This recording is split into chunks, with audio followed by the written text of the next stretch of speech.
This episode of I Am Salt Lake Podcast is proudly sponsored by Jed's Barbershop. With 3 locations, you have no reason to not always look your best. Go get a haircut, a beard trim, or even a straight razor shave. Jed's Barbershop is open 7 days a week, Monday through Friday, 9 a.m. to 9 p.m., Saturday, 9 to 7, and Sunday, 12 to 5. Their newest location is located at 167 East, 900 South, right next to Randy's Records.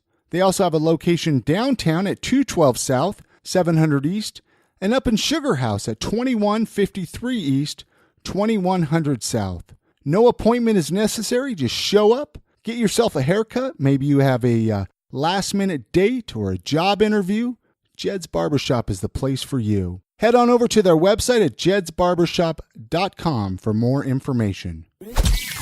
Showcasing local talent, professionals, and everyday people, making Salt Lake City what it is today.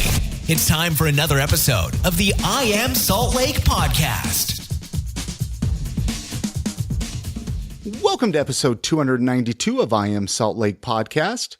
My name's Chris Hollifield. And I'm Chrissy Hollifield. If you haven't followed the podcast on Twitter yet, give us a follow at I Am Salt Lake. Today on the podcast, we sit down and chat with Steve Conlin, co-owner of Ogden's own distillery. We get a chance to find out his story, how he got involved with Ogden's own distillery, and he also shares what's been going on with the distillery. Of course, we talk about booze, and we also find out what Steve loves about living in downtown Salt Lake City. Man, Steve's a talented guy. He really is. He does a lot of different things. A heck of a story. I would have never guessed any of it until we sat down and chatted with him. I know. It was really cool. Really excited to play that conversation here in just a minute. But before we do that, I want to let you know that the Best of Utah 2017 Readers Poll is open. This is your chance for you to vote for all of your favorite things here in Utah. And this year, they remembered to include a Best Podcast category. If you could take a few minutes and vote for I Am Salt Lake Podcast for your favorite podcast, for the best podcast in Utah, it would mean the world to both of us. Let's make this happen, you guys. I know we can do it. Cast that vote by heading on over to our website at iamsaltlake.com/bestofutah2017. We'll also put that link in the show notes for this episode, so you can click on through there and get that vote in. I know the deadline is like the middle of September. Yeah, it's a pretty short time frame. If I'm not mistaken. So you're going to want to make sure to get that vote done and get it in there. Hey, so from time to time, we all run into those events that we're looking for a photographer, whether it's a family get-together, you're looking to get headshots done, or if you're like us, we are looking for a really good wedding photographer. We want to invite you to check out the photography of local photographer Amanda DeWolf. She took all of our wedding pictures, and I know that I seriously couldn't be any happier with how they came out. Me too. And she's so good at helping you if you're not good at knowing how to take photographs and telling you what to do. It was a blast. You could check out all of her work by going to her website, amandakmemories.com. Again, that's Amanda, K-A-Y, memories.com. All right, let's jump into that conversation that we had with Steve Conlin from Ogden's own distillery when he came over to our office and shared his story. Enjoy.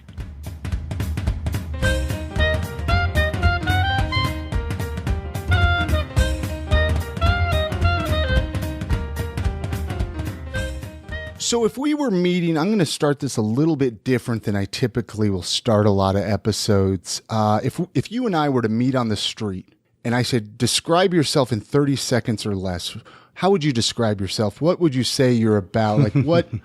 What's your 30-second or less story? That's a good question. So we're off and running. I'm starting the clock. Yeah. Okay.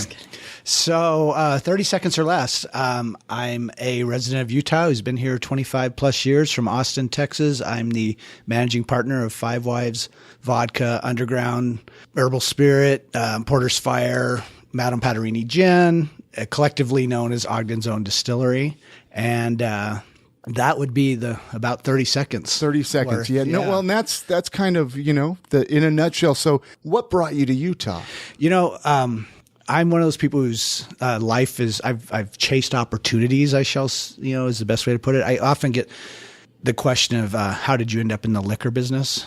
And, it's like, well, I was born in San Antonio, Texas, and, and it's a long story. You were slinging booze in Texas. No, I wasn't. Okay. But that's like, when people ask, how did you get somewhere? It's like, well, where do you want to pick up the story? Yeah. And so I actually was working for the IRS at the time in Austin, Texas, and I was working on a computer automation program for the IRS. And I was doing all the user technical writing side of it, the user guides, and doing some system testing and that sort of stuff. And the second half was being done in Ogden, Utah, of all places, where I'd never been.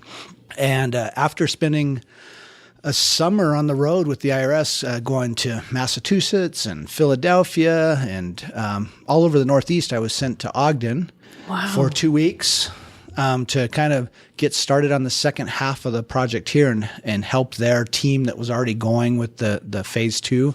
And 2 years later, I was still in Ogden, living in a hotel that whole 2 years. And I was young. I was only about 23, and I had been all over and seen a lot of the country and traveled. And I was like, I got to get back to school because I don't want to work for the IRS for the next 25, 30 years. Yeah. And I quit, took out my retirement that I had saved up, which wasn't a huge amount, but I'd been with the IRS about 4 years. And you were only 23 at this time. Wow. And I went back to school at Weber State for a journalism degree.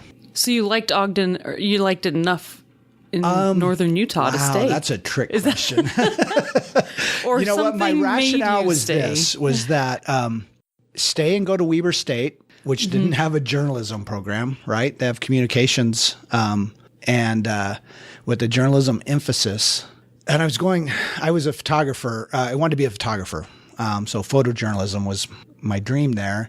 And I thought I can go back to University of Texas, 100,000 students, big journalism program, and be a small fish in this great big pond. Or I could stick it out at Weber and pretty much write my ticket. I could be the only photographer interested in photography at the Signpost newspaper. I could be, covering things.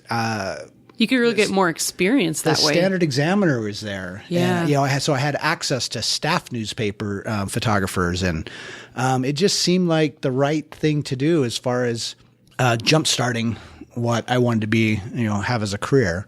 And I ended up working at the Standard Examiner after that for a few years as a journalist after going to school. That really was a lot of foresight of you to realize that. I don't think a lot of people would have realized that. They would have been like, I want to go to the big school where... Yeah. Well, and part of it is, my formative years had been in Austin from the time I was 18 till I came out here at about 23. And I knew how dangerous Austin, Texas is to a young person's mind. It's a party town. I mean, I was afraid to go back in a way because it's a fun town. I mean, it's just you. Do you make it back at all now? Yeah, my family's still there, and I go, it's not the city I left at all. And in fact, if we transition into just talking about Salt Lake and kind of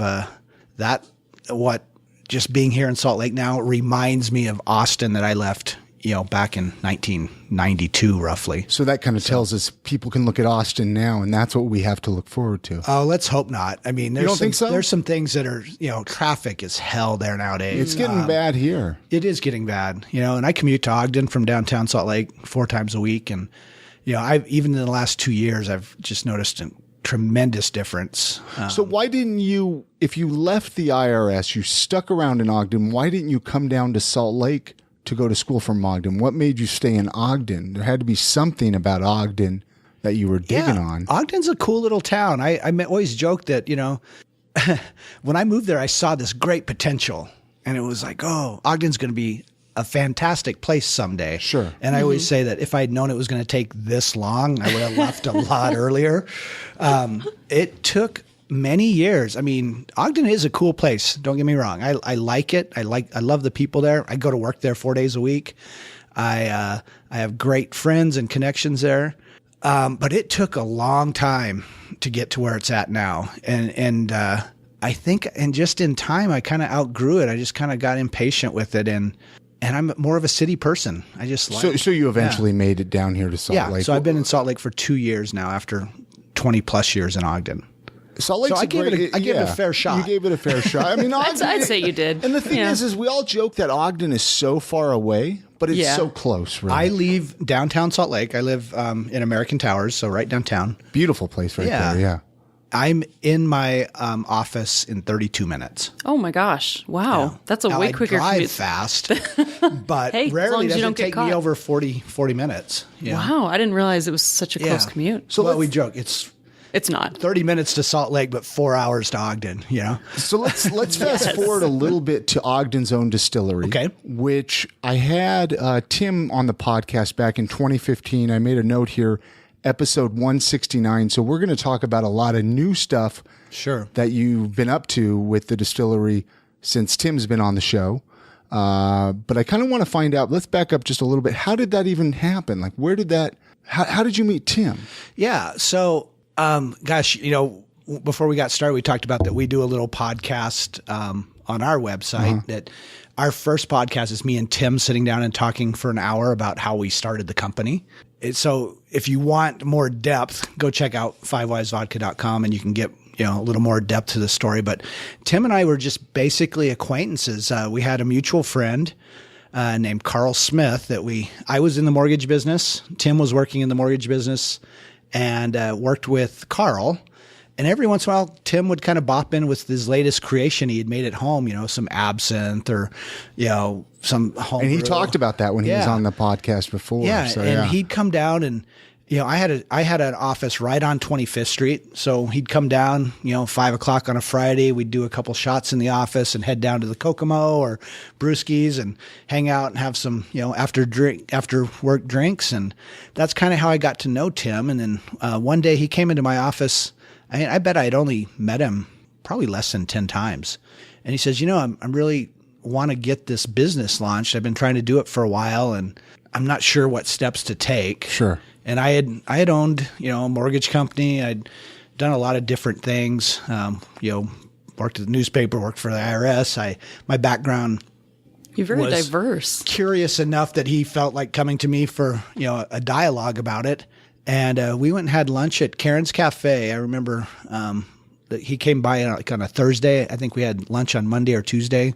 And I just said, well, download to me everything you know about it over lunch. And then when that ended, I said, this sounds like we can do something. Let's figure this out. And we kind of went to work, sat down, wrote a business plan. Having been in the mortgage company, I had a bunch of friends / clients that I knew might have some disposable income to want to invest and take a risk on something that we absolutely knew very little about. Yeah. And we were all kind of gamblers, and we just said, let's do this. And that's kind of how it started. So remind me, when was this? Like approximately the year? So we went to lunch. It was July of 2008.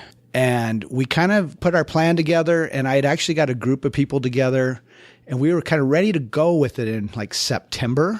And just from who the partners were at that time and everything, Tim kind of got a little bit of cold feet about it all. He had been cultivating this idea for years. And so he said, well, I want to put a pause on this for a little bit, see if I can make sure I'm comfortable with it. Yeah. It's hard when your baby takes off and other people get involved. And so then he came back in like I want to say February or March of 2009. And we were, I remember we signed our partnership agreement in April of 2009. And then we had Underground on the shelves in August of 2009. So you were along really since the beginning. Of the business, for sure. Yeah. So you I think dealt with a lot of the obstacles and a lot of the hardships. Yeah. One of the first distilleries in Utah, no? Or yeah, High West was about a year and a half to 2 years ahead of us, roughly. Yeah, so they paved the way. For the DABC and all that stuff, they had done all the hard work on that side. But yeah, I was there in the beginning of startup and all the branding. I'm the one that does all the branding. Designed all the labels, all that stuff. Yeah. So. And that's why I was curious, kind of, because I know like Tim, he hikes up into the mountains and gets the water. I follow him on online a lot. He'll post his pictures, and then when I had him on the show, that's kind of. I was wondering what your day-to-day roles are. You're more with the marketing and how we kind of define it is that Tim handles what's in the bottle. I handle what's on the outside of the bottle. So he's on the product creation, flavor development, producing what we need to get to market, boxing and bottling and all that stuff. And then I've done all the design work, the payroll, the marketing side. I kind of handle all the administrative side. How many employees are up there now at Ogden Zone? Or is that kind of tough? Because I know a lot of volunteer we do kind of a day crew for bottling days. We bottle usually every Friday. But right now how it's structured is there's Tim and I. So Tim handles the production side. I handle the everything else kind of side. We have one sales rep who's out in the market doing kind of the bar visits and event type stuff. And then I have another sales rep who is in the liquor stores, just going in and checking shelf placements and visiting, with employees and that sort of thing. Then I have an administrative assistant type thing who handles all our sponsorships that we do, making sure that banners and any booze or checks or anything we're handling on that side get handled. And we have one part-time retail person for our on-site store. And then just recently, we've taken some of the people that have been day labor, like kind of coming in on the Fridays, and converted them to actual part-time employees that work probably about 30 hours a week, kind of warehouse people. Sure. So we're growing. We're needing more and more as we get busier, and more demands are happening. And we're in lots of different states now, and different projects coming up. I mean, we're expanding our number of sizes in each product, and there's never a shortage of things to do. No mini bottles though yet, right? Well, we do have mini bottles. They're just not legal in the state of Utah. But you sell them to the stores outside of Utah. Yeah. Wow, so in Idaho ridiculous. Or how many states are you Michigan. guys in? So again, another trick question. It's kind of like, so we have 8 products now, right? Uh-huh. So take Underground, our first product that we launched with is kind of a Jägermeister Sambuca flavor liqueur. It is with a company called Total Wine and More, which is a big chain from Florida to California and all the way up the East Coast. And I think they're in 24 states. Oh, that's great. And so Underground is in those 24 states with them. You go to Five Wives, we're available kind of in the Northwest here, and also Michigan. All of our products are available in Michigan. Porter's Fire is only available in Utah and Idaho. Now, why wouldn't they all be available together? What is there a reason behind that? Yeah, every state is different. And so, if you think about how hard it is to deal with the DABC in Utah, you have to deal with that type of thing in 17 different states or 17 control states. So you have to learn the laws of each Every state before you go and present yourself and say, okay, hey, look, this is my booze. I want to sell it here. Yeah, and so what you have to do is actually, for ease of dealing with all that, you find a broker that's already familiar. Okay. Right? Oh, yeah. But now you have to go to a broker who wants your products because they're going to be ultimately responsible for moving that product in their market, right? And so it's a really challenge. Of all the things I've done in my life, this is the most challenging business I've ever been in. It seems like it's insane. Just because of the laws? The laws, the competition. I mean, I'll give you this is what I like to tell people about the competition is that take Fireball, right? Mm-hmm. Huge cinnamon whiskey brand. Okay? People love it. It's blown up in the last 5-6 years. Okay. They were nothing when we started, right? By the time, probably about the third year that we were in, they had blown up enough that they were pumping about $3 million a year into their marketing for that brand. Okay. Now, 5 years after that, I bet their budgets it could be as high as $100 million. I mean, it's a huge brand, right? But you go to Total Wine and More. We tried to get Porter's Fire in Total Wine and More. Now in Utah, we're priced at $16.99, where we want to be the same as Fireball, right? Mm-hmm. So that the consumer is standing there can make the choice whether they want to buy local or not local for the same price, right? And what we think is actually a better product. Okay, you go to Total Wine and More in California, that product is priced at $14.99, okay? Then they have a product called Catch Fire, which is priced at $10.99. So it is a Fireball knockoff at $10.99. You know who makes it? Fireball. Fireball. Oh, why not? Because they want to own the price points on the shelf. Right? Wow. Interesting. So they're not competing with themselves. They're just making a they're making grade. sure you guys They're making sure no one else compete. can move in. And so when we were contacted about putting Porter's Fire on Total Wine because we had already had Underground there, they said, well, we need somebody at the $11.99 price point. We're like, well, we'd really like to be at the $16.99. They said, well, nobody's going to move up from Fireball at $14.99 to $16.99. It's kind of like the Walmart it's effect. so interesting exactly. how it now, how do you, like, if you go into our liquor stores here in Utah, obviously we have a lot of Salt Lake listeners, go into the liquor store, most local booze is so high priced. Your prices tend to be a lot more reasonable. How do you do that? Is it because you're producing a commitment to doing that? Okay. I didn't know if it was because you're producing a lot more. No. We just actually, for the first time ever in 8 years, raised the price of Underground $1. I mean, are you being fair to yourself, though? That's the thing is, I mean, we don't want you to go out of business. We're doing fine. Okay. Okay. But it is volume based, right? I mean, we need to sell product to keep going because we reinvest everything. You know, here's what's funny about the liquor business. There's a few different ways you can do it. Now, let me finish that before I go into this. I'll say we've committed to that, right? When Jaeger raised their price, I think 4 times in the last 8 years, we just sat back and went, you know what? We're not going to do it. We took the opportunity of the state adjusting prices a couple months ago. We had to go in and reprice everything. So we raised everything like 4 cents, and Underground went up $1 because we felt like we kind of owed it to ourselves to. Now, when we raise it $1, that means we're getting 50 more cents. You know, it's not because the state gets theirs as well. Yeah. Do you find that that's helped with product movement? As far as like keeping your price point consistent? That's what I was just going to say is that Utah's a very price sensitive market. Yeah. If you saw the articles out like last week on the top selling products in the state, they're all cheap, you know. They're all plastic bottles. Yeah, they're Bartons, you know. They're not to mention other brands, but they're the cheap.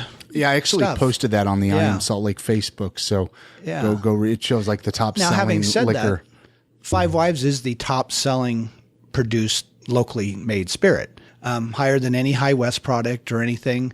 But we think it's because we have been price conscious and we have been providing a quality product at a reasonable price. And I think that I don't know if these other companies feel like they have to charge more to get justify it. I was just curious, you know, because like when I go into the liquor store, it's like, well, shoot, I might as well get some, you know, Five Wives vodka. It's a great price. It tastes delicious. We've actually had that conversation. Yeah. We're like, oh, this is just as, you know, we'd rather buy local. Our own discussion internally has always been, is it easier to separate somebody from a $20 bill or a 20 and a 10? I mean, but also there's a thing in people's head when something costs a little bit more.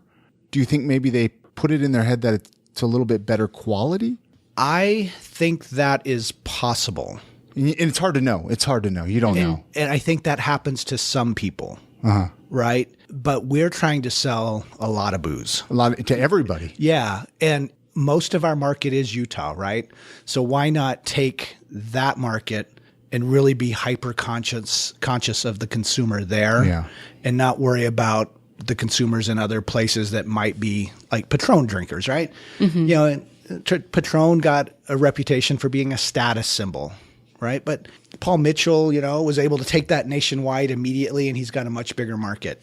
I'm concerned about Utah. Yeah, no, and I was just curious. I'm not trying to, you know, nitpick your prices or anything like that. It's a great conversation. It's an interesting conversation because I was curious because I've never visited your distillery. You know, I've been to a few of the other ones here in Salt Lake. I'd love to make it up there. Yeah, I told Tim the same thing, and every time I run into him when he's playing his music around town, I'm like, oh, I got to come up there and check it out. Yeah, you know. So I don't know how big. I would argue how big of a facility you have. It's probably not huge. 6,800 square feet. Yeah, so it's not huge. No.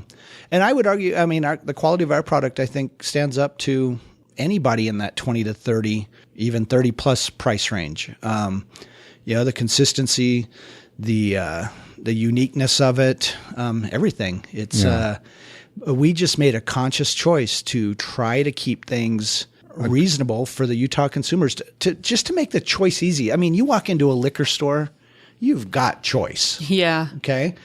You know, Madame Patarini gin, we have that priced at $23.95. Okay. Every other craft gin out there made in the local market is, I think, the $27.95 or higher. We could have come out at that. We just thought, no, That's not what our MO has been. We're getting a fair margin at that amount, and we're not going to just gouge because we've got a craft label. And we just think that happens too much, actually. I mean, especially, we don't make a whiskey, and this isn't about High West, but across the country, what I've seen is that people are going out and they're not aging this. They're getting whiskey and not aging it, or making a whiskey and it's like 2-year-old whiskey, which is just kind of crappy, but they're calling it craft. And then they're marking it up, $20, $30. And it's really not the quality. Yeah, you're just go buy some Jack Daniels if that's the case. You're going to get a better product, right? Yeah. And so we don't want to be considered a. You're doing it for the love of creating a good product and letting people be able to afford to get it. Yeah. Like, don't get me wrong. Not we just like trying making to push money out. too. Well, right. Money's always good. We don't want the price to be the thing that makes somebody make a decision, because they're already doing that at certain levels, right? Mm-hmm. You can go buy a $6 $7.50, called Barton's. Yeah, you'll regret it tomorrow. Yeah, you'll regret it. But you know what? The one thing about booze is, even if money is tight, we make. We got to get our booze. Yeah, people, they slide up and down the ladder, right? Yeah. They say when times are good, they'll buy more expensive stuff. When they're bad, they just fall down the price point. But we still get it. Still get it. You got to get it. When times are bad, you got to. We need to take a quick break here to play a message from our sponsor anyway, but we'll be right back. I got a bunch more questions, so hang tight. Okay.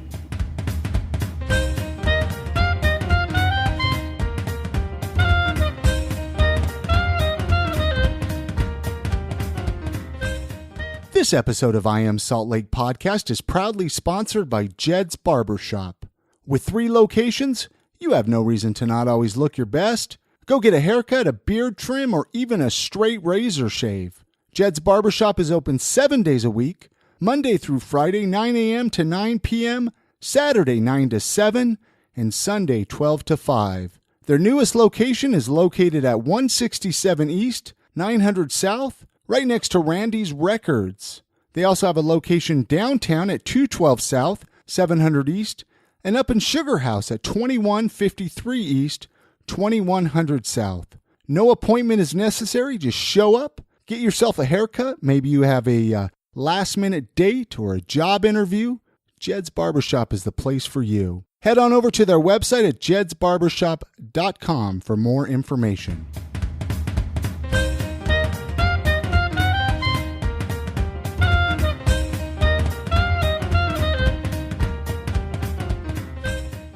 I don't think we even, before we started recording, did we even go through all the different liquors that you guys have? I don't think we really mentioned all of that. I rattled them off my little 30-second thing. Did you rattle them off in the 30-second Yeah. thing? What's your favorite? Yeah, what's your favorite? Is that just putting you on the spot? Oh, you know what? I drink 5 Wives and water with a squeeze of lime. That is what I drink. That actually sounds good. I was going to actually ask you that. Like, if you're at a bar, what is your go-to drink? 5 Wives and water and squeeze of lime. And I'll have a shot here and there, but I'm not a young kid anymore. I don't really like the shot stuff. I mean, I was out at Tabernacle the other night with some friends, and the shots kept coming. It was like we were drinking Porter's Peach and Porter's Fire, and I'm just like, by the end of the night, I'm like, I don't need any more shots. I'm good. Yeah. You're like, can I have a water? Our new Porter's Apple, I like to pour that over ice and just sip it. That has become kind of one of my maybe a weekly little after work cocktail type thing, and just sit and pour it over ice and what about this peach one that you brought a bottle of peach with you here? Just maybe over some ice or iced tea. Iced tea or lemonade. Yeah. Okay. Yeah. Okay. Unsweetened iced tea. It does have sugar in it already. So if you get unsweetened, if you don't like the sweeter side of things, that tones it down quite a bit. Seems like you could have fun too with the Porter's Fire and the apple. Yeah. Maybe make a little apple cinnamon. Yeah, that's really good. It's dangerous. But that's the part of the problem is when you get older, I don't like sugary drinks. Right, yeah. And so that's why the 5 Wives and water is my go-to. And then the new gin is, I'm not a gin drinker. I'm one of those people, back when I was 19, the drinking age was 19. And that's how old I am. When was that? That was 18. We don't need to. mid-80s. Yeah, that was the mid-80s. But I got so drunk on gin on my 19th birthday, I could not drink it anymore. 20 years. Sure. I think we all have that one liquor that we did that with. Yeah. And our gin, what we've done is we've backed off some of that real juniper punch at the front, and then mellowed it out with Sicilian lemon and ginger and some bergamot, which is another citrus type component. And I'm kind of coming back to gin because it doesn't have that. That sounds really good. I don't really like gin because the juniper to me, it just tastes like soap or like a tree, or it's just like, ugh. Yeah. And I found this stuff at the store. What's it? Cucumber lime mint juice. Have you guys seen this? No, but it sounds good. It is with a shot at our Madame Paterini gin is fantastic. So that sounds like a great summer drink. Yeah. So we have a private I Am Salt Lake Facebook group. I mentioned that we'd be chatting with you, and a listener of the show, Zach, mentioned he wanted to know if you any plans to extend the Porter's whiskey line. Is there any plans on extending? There are, but kind of top secret. Yeah, I can't put it out there yet, but it will be a very unique flavor of the Porter's whiskey. Yeah, I just wanted to get that question in before we forgot. We are in the process. So we go through a pretty extensive sampling and tasting process. I have 8 partners. So we come out with a new product, we get lots of opinions, right? And so we kind of work through variations within our group of what tastes best. And sometimes it drags out. Like on the gin, it took us 3.5 years. Wow. Before we finally got it out. Well, to get 8 people to agree is a challenge. Yeah. And, everybody's got different tastes. Like, I drink 5 Wives and water. I didn't give any input on the gin because it was not my deal. You're like, I can't even give a fair analysis of exactly. This, so why am I? Yeah. At the same time, like when we came out with 5 Wives Heavenly, it was one of those things where we all tasted it the first time. We went, oh my God, this is amazing. Let's run with it. So do you guys ever feel like Willy Wonka for adults? This is what it sounds like to me. Just walking around trying all the different flavors. But what's interesting is you can't ignore the market, right? Yes. So for instance, you could come to me and say, you know what? You guys should make a watermelon liqueur. I'm just making this up, right? And I would go and I'd look at the numbers of the watermelon liqueurs out there and think, well, evidently either the big guys have tested this and nobody likes it because there isn't one, or no one's been that bold and brave to try it. And then I have to go like, now comes the education part, right? I'm coming out with something nobody knows about, and I have to go out and convince all of them that they should like it and want to drink it. And there's an expense component to that, right? There's an acquisition of customers and creating fans and running Facebook pages and all of that stuff. And so you really have to, pick your battles. And that's why, we didn't come out with 5 Wives vodka for 2 years after introducing Underground. So we only had Underground as a product for 2 years. 5 Wives. Then a year later, we introduced the flavors. Then a year after that, we came out with the Porter's Fire. Then a year after that, we came out with our peach. And then this year, we did 2 products with the gin and the apple. But it takes a lot of effort. I could sit back right now and say, like, I'm putting so much effort into gin and apple introduction that I'm neglecting the other lines in our brands, But they're more established. How does it work like in a state like Utah for marketing, for example? Like you don't really see a lot on like Facebook or social. Is there laws with that, or is it just you? No, not really. You find that that's probably not like your market. I mean, we use Facebook a lot. Okay. Yeah. Maybe I just missed it. We're just not clicking on the right ads, man. Well, and I don't think that, I think Facebook keeps it pretty throttled nowadays. Yeah. Used to, we could put out a post and it would get to, 4,000 or 5,000 people. Now it gets to 400. 500. It's probably more bars and stuff like that is really where you're spending your marketing dollars because people are there already to drink. Right. Yeah. So and there's a lot of advertising and marketing restrictions in this market from what I've heard. Well, especially on the sampling side, right? Like getting your product into people's mouths to try is an expensive proposition because you can't just pull bottles out of the warehouse and go and share it. Yeah. You have to buy it. I'm sure you would if you could. Oh, hell yeah, we would. Yeah. I mean, that's why I say it's one of the most challenging businesses I've ever done. And, and add on to that, like we were number 2, I think there's 13 distilleries now, right? So there are people who are trying to find their way through this now, and I've had people call me, newspaper reporters and stuff. They're like, well, how have you guys gotten so successful at this? And I'm like, I'm not telling. Yeah, you don't want to give away your secret. No, I get it. I get it. I mean, like, are you pretty like friendly with the other local distilleries though? Yep. Lots of nice people in this business. Yeah. Doesn't mean I don't want to outsell them. Sure. No, absolutely. But Ogden, though, Ogden doesn't have any other distilleries, no? Well, there's one now up in the Huntsville area. Okay. And we don't need to. No reason to give them. And there's a couple out west here that have started up, and a couple new ones in Park City, and so they're popping. But I just didn't know up in Ogden. How many bottles? Let's see here. I had a note here of how many bottles are you producing a year now? Or is that a hard number to give out? No. Between all products, I think we're going to hit hopefully 14,000 cases this year, which is 12 bottles in a case. Wow. So that's good. We'd like to. You'd like to do more. You get up to 100,000, you start making real money. Yeah. So we've got a ways to go. We haven't. We like to joke that in 10 years will be an overnight success. Do you ever worry? I like that. 10 years just keeps on, The next 10 years. Back to we were kind of touching about laws and stuff like that. Do you find like yourself not sleeping at night because you're worried about? I mean, it seems like you have to be on top of all the laws. Where it's like you don't want if you mess up one time, like you were saying that free bottle, at the tasting and this and that. You don't want to mess around. Yeah, let's put it that way. What is amazing to me about the state of Utah is there is very little sympathy on the consumer side, right? You walk in with your daughter or something who's 19 and she tries to order a drink, and if the waitress doesn't the server doesn't check her ID and there's a compliance officer there, they lose their license. They are busted, right?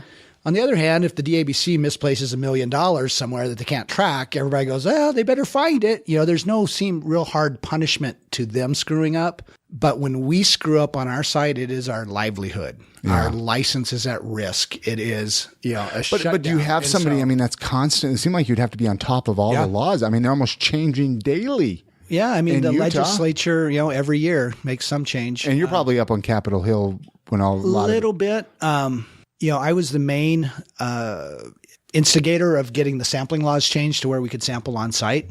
So I went. Oh, wow. That's cool. Yeah. So like 3 years ago, I appeared in front of one of the committees and tried to get them to change that and made a big push for that. And it took 3 years to make it happen. But that was my main foray into the legislative thing. The thing is that the DABC is what everybody kind of yells at or, about, the DABC sucks and all that. The DABC is just an enforcement arm, right? Sure. They're just following the rules put out by the legislature.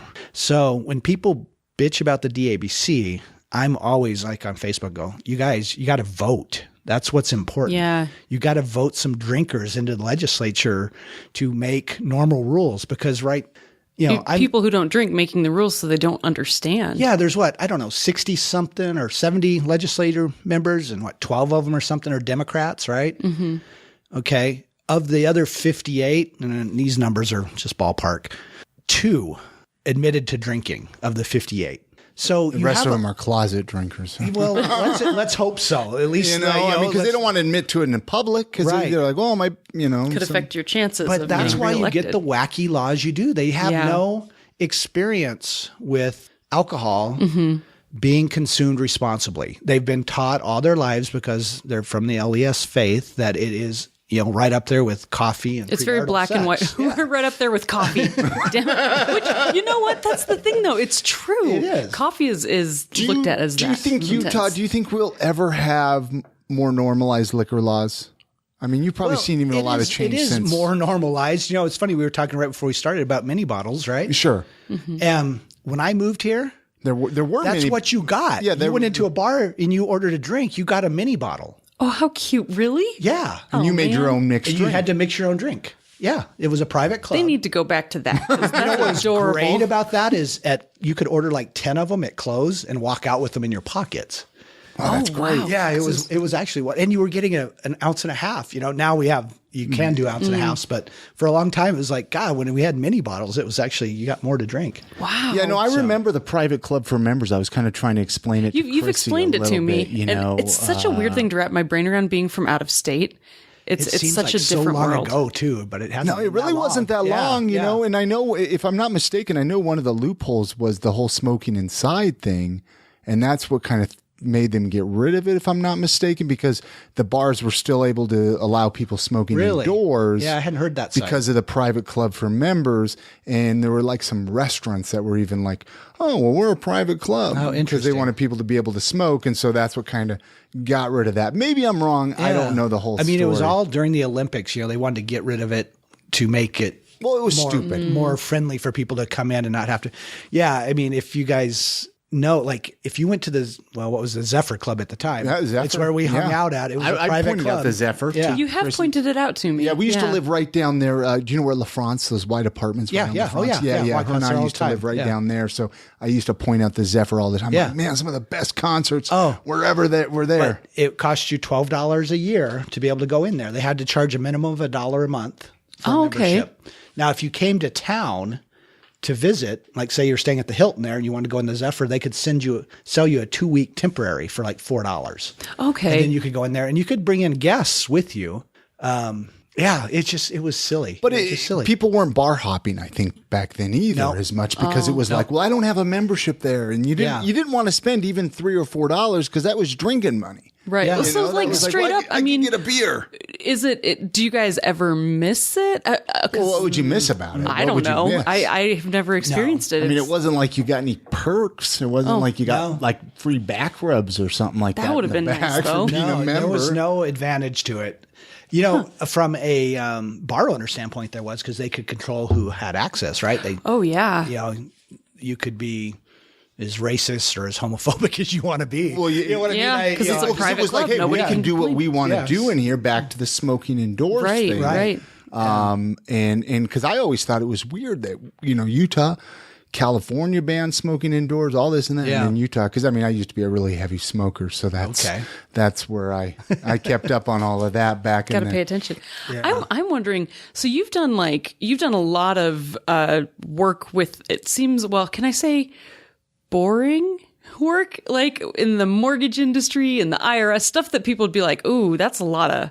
Paperwork. And I mean, is this something that has really been more fun for you? Because you kind of get to a good question. Sorry, I said boring. No, it's, the IRS was interesting. It's kind of I don't think I have any IRS listeners, so we can talk crap about the IRS. And then I went into journalism, which was great. I mean, I was covering, I was shooting pictures. I was a pretty good sports photographer, so I covered the Jazz through the NBA finals 2 years in a row. I went to all these bowl games. I did, that was exciting. Oh, see, that's cool. Make crap for money. And, the future of the internet kind of was apparent, soon after I started in journalism. And so what really took me into the other boring realm, back to the boring side, I had gotten into real estate. Yeah. Okay. And from there, I seemed to have a better mind for the mortgage side of it. Like you were selling houses like a realtor. Yeah, okay. Like a realtor. And I learned some of the things about mortgage, and my mind just seemed to be, I just was better at it. And so I transitioned into the mortgage business. And I liked the mortgage business. I was good at it. I made a lot of money at it. I had loyal clients, had an office right on 25th Street. There was a lot to like about it. It made sense to you. Yeah. Yeah. You kind of made your own hours. Mm-hmm. It was great. Not real exciting, but you could afford to go do exciting things, right? That's a great trade-off. Yeah. So when I was in the journalism business, I was broke. I got to do exciting things for work, but I couldn't go do many on my own. It's really neat that you were able to experience both. Yeah. sides. And now in this business, I joke that it beats working for a living. Mm-hmm. But it's a hell of a lot of work, know. But you have to try and make it seem fun, and the stuff that comes along, the paperwork, the laws, the licensing, all that stuff. I think due to my IRS days, due to my mortgage days, that's all kind of second nature to me. That's really nice. Because it's this process that I know how to handle and do. It seems great that you also have like kind of the artistic outlet side. Yeah. So you can kind of juggle both. Yeah. I was just telling somebody the other night about how it seems that I've landed in a spot where all the skills I've developed in all those other career paths, I draw on them weekly. and everything I do in this business, from the creative side to the taxation side to, how to deal with newspapers, how to do PR. It's pretty fascinating that it's rare to find someone like you to come like help out with a business that actually has experience in all those different fields. Yeah. And it's been, it's great to be able to use it too, right? You don't have to say like, all those IRS years were wasted. Yeah, exactly. It was a long time ago, but I still rely upon it. It's crazy. Let's talk about some other hobbies and interests. I like to poke around on other people's lives, obviously more than just this. I want to find out a little bit more about Steve here real fast, but you also take a lot of pictures. I do. I mean, we're friends on Facebook. Yeah. I see a ton of pictures you take. You're a great photographer. Thank you. A really good photographer. I'm a fan of good photography. You find yourself just getting out as much as possible, or what do you like to take pictures of? I mean, can people hire you to take pictures? Or do you prefer not to? So I was a photojournalist. So when I got out of Weber, I got a journalism degree with a fine arts minor in photography to become to work as a photojournalist. So that's my technical training. It's not a natural talent I have. I was a crappy photographer when I started it. And really bad. And I've honed it as a skill, right? It's not something I'm not an artist by any stretch of the imagination, other than I've learned this craft over the years. And I tend to have a camera with me nowadays with a phone and everything. You always have a camera with you. Sure. But I tend to just take a camera with me all the time. I love shooting pictures of people and my friends, and it helps me remember things. As I get older, my memory's not as good, right? I can reflect back through my photos and remember times and people and conversations, and it's almost like an indexing to my life. And so I take a lot of photos just to take them. I love it, yeah. And then the events we sponsor and that sort of thing, obviously from a promotional side, I like to, document that and have stuff for Facebooking and ads and that sort of thing.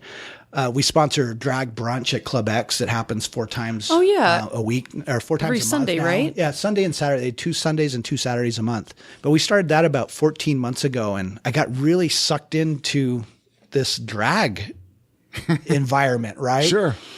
Over the last year, I think I've shot over 15,000 pictures of drag performances. I love it. And it's just something that I do. And I go back behind the scenes sometimes and shoot, them putting on makeup and all this. And I haven't done anything with it. I just do it because it fascinates me. And that's such a great place just to take pictures. Yeah. There's so much going on. They're so vibrant. So you don't put them online or anything like that? You don't have a website? Or No, just our Facebook stuff. And Sure. I post all my stuff on Facebook. Are you a film nerd at all? Like, do you take pictures? Is it all digital? Or it's all digital. You don't get old school efficiency. Some photographers are so nerdy with it that they love film. Not only that, it's expense, right? Yeah. Oh man, yeah. I was thinking the other day, I shot at a drag show on a 3-hour, 2.5-hour type thing. I'll shoot 800-900 pictures, right? Wow. Sometimes. And I think back, I used to shoot the jazz. I would shoot 10 rolls was a lot, right? That's 360. That'd be a full game, of peak action, high speed professional sports. Now it's just like, you just go nuts. And then you find your best ones. You're like, okay, I like these 5 out of 5,000. When I shoot 700-800, I'll post probably 90 of them. I cut it way down. But yeah, it's just something that I just love doing. What happened, I was taking a class up at Weber just for fun, and I'd taken a photo class, and a guy named Rob Clark, came in to speak to the class. And you probably don't know his name, but you know his work. And he's the guy who shot all the pictures for Friday Night Lights, the book. Oh, wow. And if you ever saw the movie where they like freeze frame it and it turns into a black and white photo, those are all recreations of all his photos in the book. He's since gone on. He's a contract photographer for National Geographic for the last 20 years and everything. And he's one of my best friends in the world. He's lived in New York for 20 years now, so we're not nearly as close as we used to be, but we've maintained contact and everything. And he had just come to this class and talked, and we bonded over Texas football because I had moved, to Ogden from Texas, and we became good friends. And he was kind of I wouldn't call him a mentor in getting into the photo business, but he was certainly somebody I looked up to and took, stride what he had to say about becoming a better photographer and doing things. And so, that was probably 1993, 92, somewhere in there. And like I said, I was a crappy photographer. But you just kept going. You kept practicing. You kept putting yourself out there. I love it, though. And then after time, that all becomes second nature, right? I mean, it's like becomes part of you. Your first podcast, you probably were in your head a lot. And now it's just like you just come and do it. Yeah. Just come in. Oh, we're talking to Steve tonight. No big deal, And so, I always tell people, like, when people say, well, you're a talented photographer, nah. Yeah. I've met talented people, that it's just second nature to them. I've developed it, over the years. And so it seems like you have a really good skill for sticking with things and learning. Like, I mean, were there times that you wanted to quit photography where you're like, just this doesn't look like that, guys? I talk about photography sometimes. I say it's like golf, right? You can never have a perfect round of golf, right? People go out. I don't play golf. I have played it, but I hate it. But people will go out and it's like, it's always a challenge, right? That's the way photography is to me. It's always a challenge. And there's always that trying to get the perfect moment, the perfect light, the perfect everything. And it's like the unattainable. So you just keep trying. It's like, trying to date a supermodel.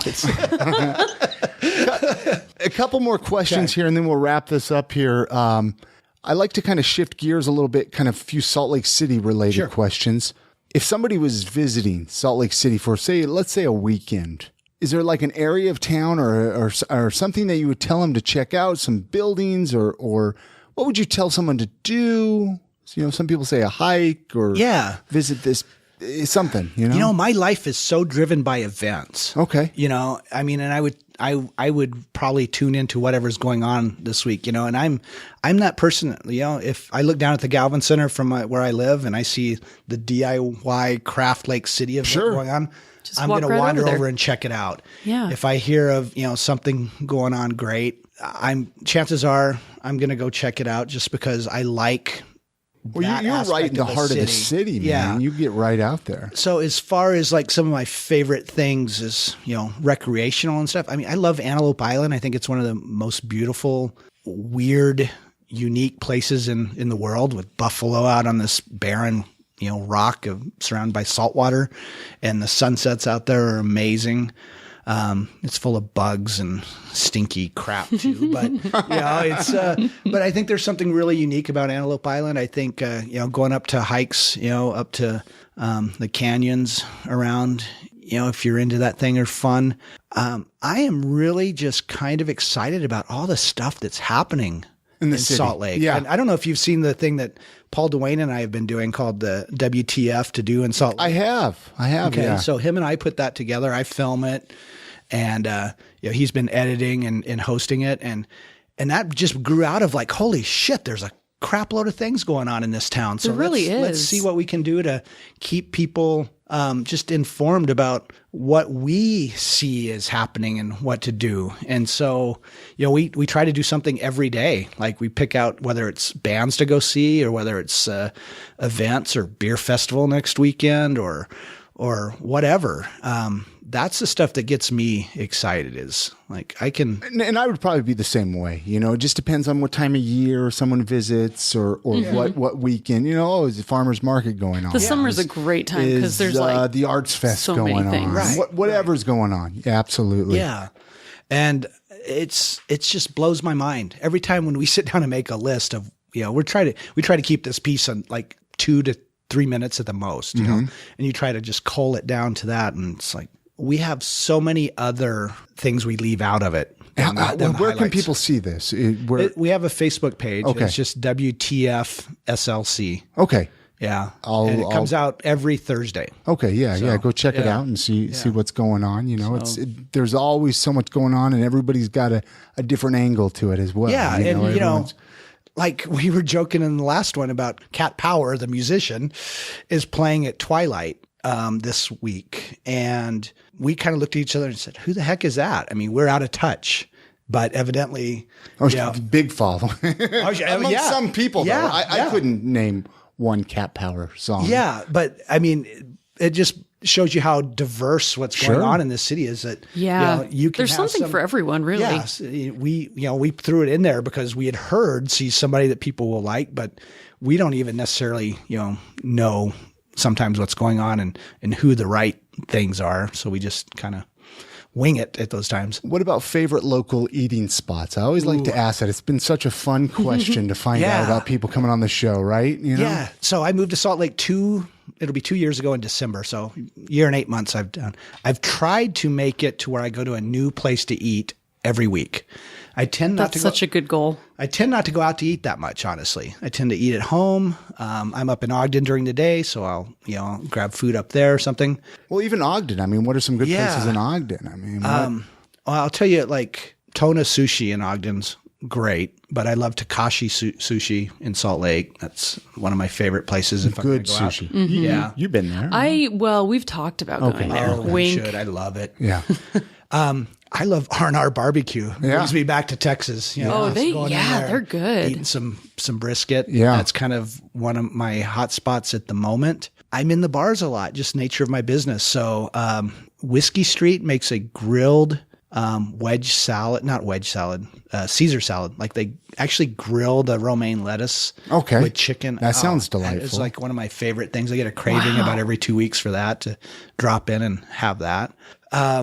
I go up to Eva's Bakery once a week for a croque madame and try to have breakfast there at least once every couple weeks. They're all downtown. They're all walking distance. That's a crazy thing about living in Salt Lake is I commute, Tuesday through Friday. I try to work from home on Mondays, and I usually park the car on Friday and don't drive again till Tuesday because I just love the downtown part of it. Just being able to go to all these events and hit eateries and I love it. Oh yeah, I miss living right downtown in the heart of the city. You can walk anywhere, anytime. It's so great. Yeah, and like example, the other night I was coming back from Twilight. I didn't feel like staying the whole night. I caught the opening band, and I'm walking down in front of where you guys used to live, and I hear music coming off the patio at Gracie's, and I'm like, I know that band, and it was Pixie and the Party Grass Boys, who I'm a big fan of, and great music. And I'm like, I guess I'm not going home now. That's something better just came That's along. what happened living down there. You just walk around, and I mean, you're just out in the action. Yeah, but so there's a charm to it. Let's run down the list. I mean, how can people find out more about Ogden Zone? I mean, I guess their website. Yeah, if you go to ogdenzone.com, we have links to all of our products. As opposed to some of the companies around here, like I'll take Sugar House Distillery for example. They are branding their distillery, like it's all about Sugar House this, Sugar House that, Sugar House.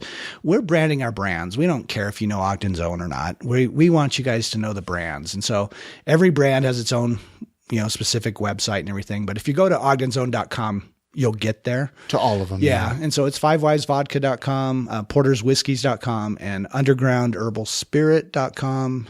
And what's our other one? Oh, Madame Patarini. Jen. I like that. You can also notice like social media is the same way too, like on Twitter and Facebook and stuff like that, So. Yeah, we just we're building brands, not a global corporation. Yeah, well, and if it's funny as you look around out there, that's how most bigger companies do it, right? Mm-hmm. You couldn't tell me who makes Fireball or that's true. Yeah, Tito's. Tito's isn't made by Tito's Distillery. There's a distillery that makes it.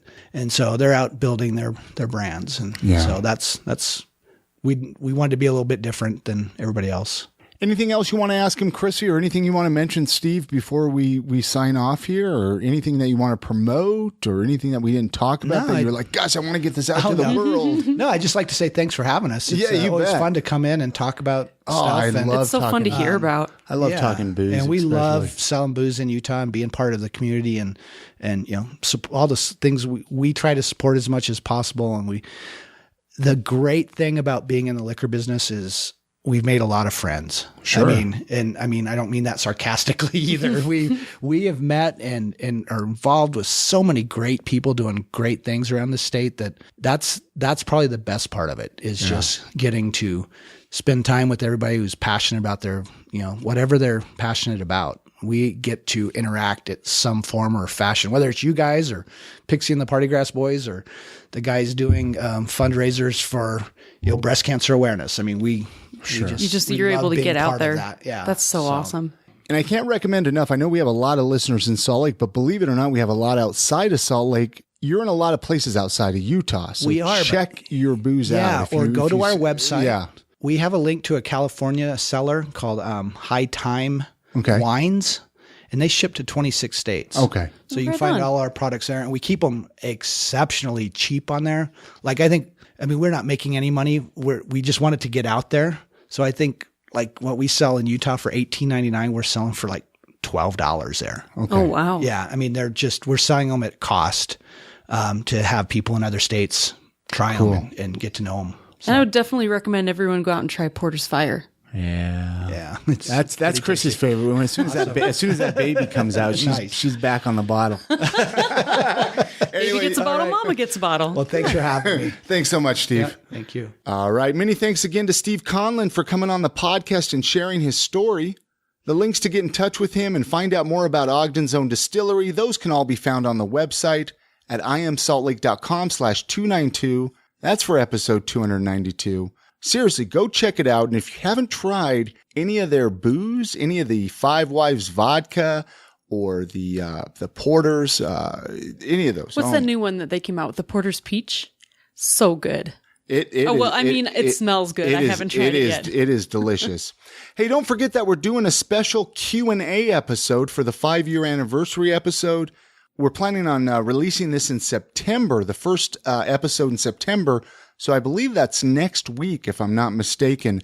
We still need your questions. It doesn't matter if it's a personal question directed to either Chrissy or myself or a question directed towards the podcast. You can email those in at hello@imsaltlake.com, or you can send them via Facebook, Twitter, however you're connected to us. Like I said, we're planning on doing that for the first episode in September. So if you can get those questions in the next few days, really. Yeah, I mean, if there's something you really want to know, now's the time to ask. And we've gotten some really cool questions. We really have, yeah. I'm excited. Hey, this episode of the podcast is sponsored by Jed's Barbershop. With 3 locations, you have no reason to not always look your best. Go get a haircut, a beard trim, or even a straight razor shave. Jed's Barbershop is open 7 days a week, Monday through Friday, 9 a.m. to 9 p.m., Saturday 9 to 7, and Sunday 12 to 5. Their newest 3rd location is located at 167 East, 900 South. It's right next to Randy's Records. They also have a location downtown, 212 South, 700 East, and in Sugar House, 2153 East, 2100 South. You don't need an appointment. You can just head on in, grab yourself a haircut, even get a soda. Yeah, and I'm not a dude, but I have a dude for a kid. And this is a lifesaver, especially for school time when you don't have a lot of time to juggle things. You can just go get a good haircut really quick. Head on over to their website, jedsbarbershop.com, for more information. Hey, that's going to do it for this episode. Don't forget to go leave an iTunes review if you haven't yet. This helps boost our ratings, helps move the podcast to number 1 in iTunes. Recently, we've actually been in the top 100 in the places and travel section, and I hope to get us into the top 10, but we're going to need your help. Head on over to imsaltlake.com/iTunes. This will forward you to iTunes where you can leave us a review. Also, one more thing, I want to invite you to reach out if you need some podcast coaching or if you want to launch your own podcast. I've been doing a lot of one-on-one podcast coaching these last couple of weeks. I've enjoyed it. I've had a lot of fun. I've met some really cool people with some great ideas for podcasts, and I want to help you out. Send me a message. Let's chat. Chris@imsaltlake.com is my email. You guys have a great week. Get out and enjoy the city. Take the long way home from work, and we'll see you on the next episode. Good night, Grammy.